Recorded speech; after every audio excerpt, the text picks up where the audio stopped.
Hello my dear friends, here we go again. I know I said I was done talking about the hunt for Ben Solo, but today we just had some crazy new developments and we just can't avoid talking about them. The situation just keeps getting more and more insane. Fan efforts to revive the movie have been getting absolutely out of hand, but at the same time, there are also those who say this would be an awful idea. Why do we need to bring Ben Solo back? Up until now there has been no information about how they were going to do it. How in the world is Ben Solo still alive after his episode 9 death? His body literally vanished.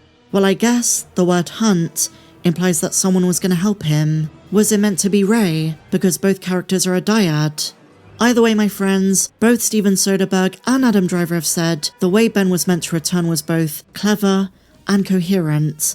And looking back, I noticed something. In the couple of years that the movie was being developed, Lucasfilm dropped a couple of cryptic hints that Ben Solo was on their minds. Do you remember the Mandalorian Season 2 episode where Grogu's on the Seeing Stone on Tython and a blue butterfly, which is the symbol of Ben Solo, passes by his head? And it wasn't just a coincidence. The episode makes a point that Grogu looks at the butterfly and engages with it. And this made Star Wars fans believe that maybe someday Grogu's path is going to intersect with that of Kylo Ren. Obviously, Book of Boba Fett debunks the whole Jedi Temple theory that maybe Kylo is going to kill Grogu as one of Luke's students, but the moment retrospectively was powerful, because at the time, behind the scenes Lucasfilm was still developing the hunt for Ben Solo. And given the fact Tython is a very spiritual place, there's the meditative Seeing Stone, it has connections to the origins of the Jedi Order. I wonder if back in 2020, Lucasfilm had plans to incorporate Tython into the film.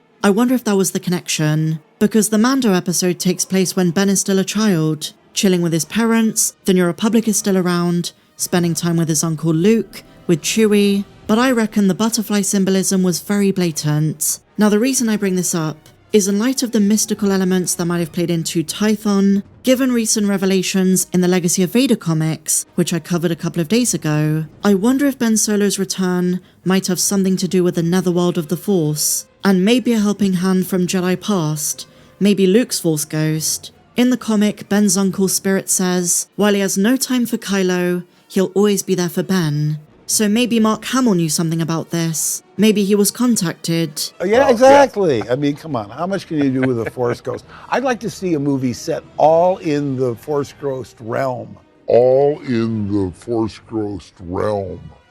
You know, I could have conversation with Alec Guinness and from your lips to God's ears.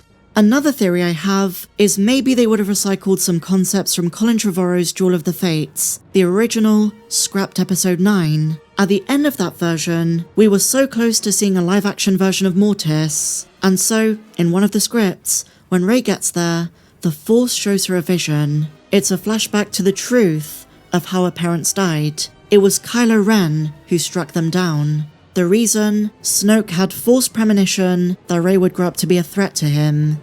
At first, Kylo blinds Rey, and then he drains her life force. This is when Leia, Ben's mum, reaches out and convinces Ben to return to the light. As life force returns to Rey, Ben begins to pass into the Force, and with his dying breath, he reveals Rey's family name, which wasn't Palpatine, it was Solana.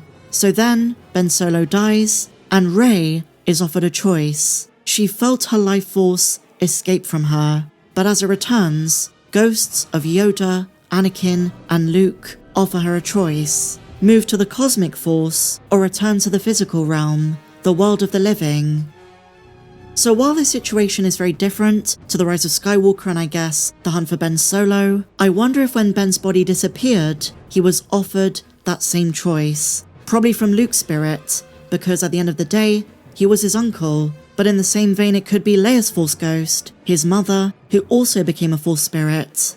Now speaking of the hunt for Ben Solo, we have two other massive updates. The first is a huge detail pertaining to the codename for the project. The working title was Quiet Leaves, and ever since this detail released a couple of weeks ago, fans have been trying to figure out what it might be referring to. Is it a niche reference to the film itself? Is it some kind of in-joke amongst the creatives? We finally have an answer, and this is thanks to some very nifty investigative work. It turns out that either Steven Soderbergh, Scott Z. Burns, or someone else who worked on the project is a fan of the Metal Gear games, because in Metal Gear Solid 5, the assassin, whose name is Quiet, leaves Mother Base after completing Mission 45. And here's the big bit.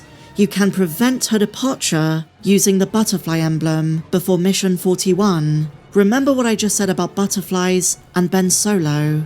Now the reason this is such a good theory is because it concerns resurrection, preventing a character's death. And in the game, you can get Quiet back by replaying her first mission about 7 times. So, how does this relate to Ben Solo? My first thought is the world between worlds. There seems to be emphasis on going back to a specific point in the character's journey.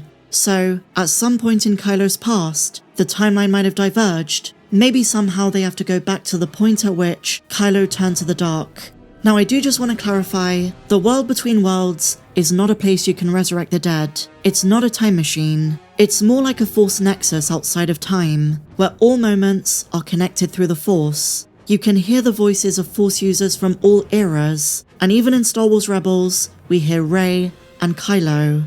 So the question is, can you literally pull someone from the dead? If you remember, Ezra saved Ahsoka because she wasn't dead in that moment. He didn't alter destiny. She was always meant to survive. And this was reflected by the presence of Morai, the embodiment of the daughter. As for Kanan, as Ahsoka explains, Kanan gave his life so the rebels could live. If he pulls Kanan out, it means Ezra and all of his friends cease to exist. So in the world between worlds, if you go back to specific points, your actions have enormous consequence on the future of the galaxy. You can't just do something in isolation. And I suppose this is the problem with reviving Ben. He already fulfilled his destiny upon death, saving Rey by giving her his life force, restoring balance, and completing his redemption.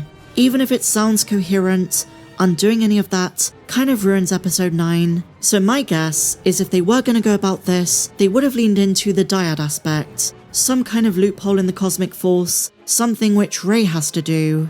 That being said, I hope Daisy Ridley is asked about this at some point. We haven't heard anything from her about this. But someone who was asked about this movie is Rian Johnson, who in a new interview alongside Daniel Craig for the new Knives Out movie, answered in a very interesting way. He begins by saying he heard about it, but knows nothing of it. But the look on his face almost seems to me like he knew he was going to be asked this question, because he's still part of those conversations with Kathleen Kennedy, with Dave Filoni, and he's admitted that while his trilogy's on hold, he is still kept in the loop about what's going on at Lucasfilm. And Daniel Craig jokingly answered he couldn't possibly speak about that. So, is there more going on than we think? And was all of this a marketing campaign? So those are the latest updates, my friends. Some of my thoughts and theories. Share yours in the comments down below. And if you enjoyed this video, please be sure to give me a big fat thumbs up, subscribe if you're new, and may the Force be with you always.